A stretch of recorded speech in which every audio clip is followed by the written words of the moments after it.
Thank you. Thank you, Florence, and I'm pretty happy to be here today. Morning, afternoon, and evening, everyone. I hope you are all doing well all around the world.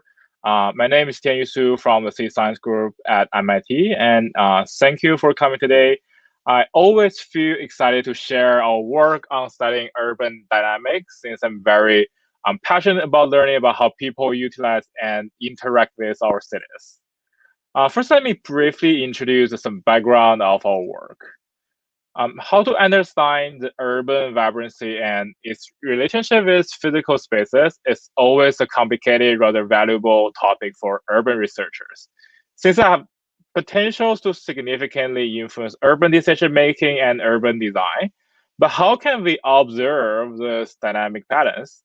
Pioneering work by Jingel and William White introduce some theoretical and practical framework to how to study urban vibrancy, or more specifically, urban activities happening in urban spaces. They have introduced tools like people counting and video recording. Most of them are still in inference today. Then the groundbreaking work, Cities and Complexity by Michael Buddy, introduced the sensing technologies into urban studies. A series of efforts have been made that employ a wide range of spatial data, like call detail records, GPS, and Wi-Fi data. Although this work has significantly expanded the boundary of urban studies and diversified the toolbox for studying urban activities, few of them touch base on the street-scale urban dynamics, which is of vital importance for urban decision-making and urban designers. Thus, in this research, we explore how can we observe small-scale urban activities. So today's presentation will be run in two parts. The first part, we propose a methodological framework of studying final grade urban activities using Wi-Fi signal data and also segmenting these activities into meaningful groups. Second, we verify the proposed framework by implementing it on an empirical case study in Shanghai, China. Let me briefly introduce the methodological framework. So the whole framework can be summarized roughly into three parts: data collection and cleaning of Wi-Fi signal data, and people grouping and activity grouping, and also localizing. And last part is some regression models and visualization to get the results more easy to understand. So to be more specific, we first design and install a Wi-Fi access point system and do a lot of preparation to collect raw Wi-Fi signal data for all the devices enter the places we are studying. Second, we will convert clean the raw data, and followed by a significant step in cleaning is we remove all the records from Wi-Fi routers, which means they are not real humans. The routers produce a lot of signals. Second part is using the clean and organized data. We identify several groups of people who are active in the places we are studying. So we identify their spatial temporal behavior patterns. And also we do a lot of localization work using machine learning augmented triangulation model to see which part of the streets are more used than others. And finally, based on that result, we get a one step further is we explore what are the factors correlated with the diversity and density of activities on specific streets. That presents some initial results from implementing the proposed framework on a case study in Shanghai. So first, let's have a basic sense of what street looks like. There's a typical street inside a residential neighborhood, and we're rendering what is happening on the street and whether the street can be only used to transport or commuting use, or it can be introduced to some urban interventions, and probably we can study the change of urban vibrancy before and after these interventions. So by talking about interventions, I mean both physically and programmatic. So first, we introduce several we call local labs or community labs, like this Aston Martin lab and the fabrication lab. You can participate in a lot of activities, and also from the program perspective, we introduce a lot of lectures and engagement activities, and also a few activities for child. Basically, we employ this Wi-Fi sensing system to record all the devices active on the street. The system was installed before old urban intervention, and it keep collecting data into um, the urban intervention have introduced a lot of people. So we deployed 26 outdoor props to cover the entire street for collecting activities of pedestrian, and also other 24 indoor props inside this lab spaces to observe the human activities indoor. Then I will talk about some initial results from this case study. Since this case is still ongoing, so this preliminary results, which are not very comprehensive. So first, our proposed methodology is able to capture frame rate, temporal, and spatial patterns of urban vibrancy that's happening on the street in Shanghai, and be able to group these peoples into meaningful size. So first, we look at the raw data, which is on the bottom left on this page. We can see for each record with the MAC address, you have also the probe, which is the Wi-Fi access point ID, and the timestamp, which we turn into data time.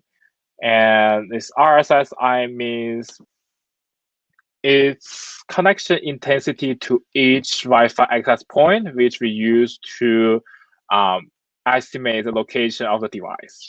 Then we clean this data and remove some outliers, and we get a more clean and organized form.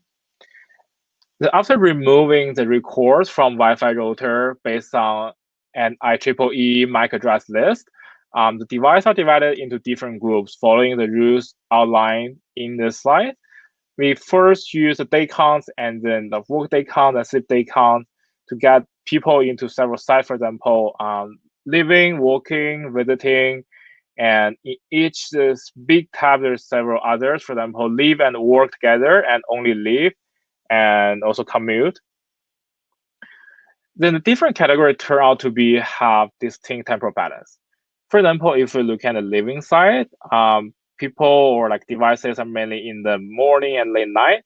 But on the contrast, if we look at the working side, people are concentrated in the work time, which makes sense and along with our understanding of this human activities. Also, similarly, if we look at a commute group, there's mainly in the morning and in the evening, but very short. And which is pretty interesting is visiting can happen on any time across the day, even in the late night, but mainly they're in the daytime, somehow look similar to work. And then also we did a group of explorations and experiments of using this machine learning augmented triangulation algorithm to estimate which part of the street are used more than other parts. So finally, we choose the random forest one as our result model. You can see people are concentrated in some part of the street, but not other parts. And then based on this result, we can do two things. First, we can look at the different spatial pattern of different categories in the same time. For example, in afternoon, we can see how living side, how working side, and how visiting side are using the street. But also we can explore how the same or like not same people, but same side or same group of people are using the street across the day, across morning, afternoon, and evening. And after that, based on the data, based on the results, we also explore what are the correlated factors of the density of urban activities on the street. First, by just eyeballing, we can see there's several high points of the visitors on the street, and some are aligned with the days where the programs or events was run. And this is in man, we do this multivariate linear regression to see what are the factors related to the density of activities on the street. And we run this model for different group of people, and we find some very interesting results. First, as this is a local street, actually, whether there's an event or not on that day does not really influence the amount of people who are living, working, commuting on the street, but actually have a significant positive influence on the visitors, which means if there's an event or program running in one of the labs, there will be more visitors on the street, which is making the street more vibrant. And also this have an influence on the total population on the streets, since the visitor making up a huge proportion of the total visitors. But also, we can see some other factors like weather, like dates, whether weekday or holiday, have some influence on different group of people who are on the street. So basically today I introduce this methodological framework of studying urban activities on street scale, and also present some preliminary results from an empirical study. And we have some also future research directions. For example, we want to optimize the model with more detailed activity data and extend the time frame to a longer time, and also combine this Wi-Fi sensing data with other urban sensing technologies. And I would like to thank my team for their generous support and help during the research. And I believe the team are well all around the world. And so thank you, everyone. I'm pretty happy to present the work, and I'm happy to answer any question you have. And if you want to follow up, you can write to my email. And also thank you for the whole team who are organizing the conference. Thank you so much.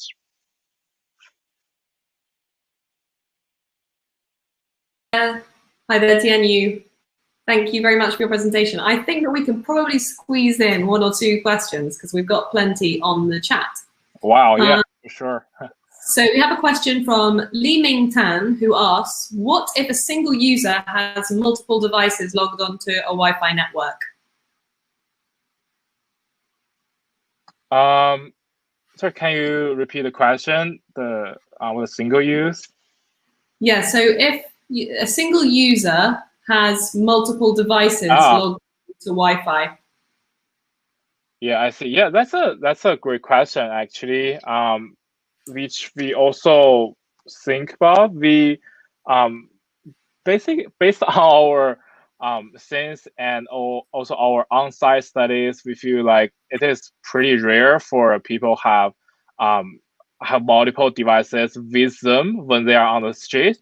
That's probably pretty normal for each one of us have several phones at home, but it's quite rare to have one person with two iPhone or two Android, one iPhone in their two pocket with them. So we may explore into this in future research, but I don't think this impact a lot. And also since our main study is on the street, so like your phone, your home does not really impact the results a lot. Right. Okay. I'm guessing you're an iPhone guy, Tianyu, because you said iPhone immediately. Awesome. Okay, well, we are at 4 o'clock. So if anybody else has any more questions, because I do see there are more in the chat, Tianyu, I'm sure will be available to have a chat with you on there or in the networking session tomorrow, or you can reach out to him directly over what's your preferred channel, Tianyu? Yeah, I may prefer, I think if you have a follow-up question and want to discuss more in detail, you can just feel free to write to my email. I would love to have a chat or maybe some Zoom session later or other sessions if we want to have a in-depth talk. Yep. Awesome. Fantastic. Well, thank you, Tianyu. See you soon. Thank you. See you. Bye.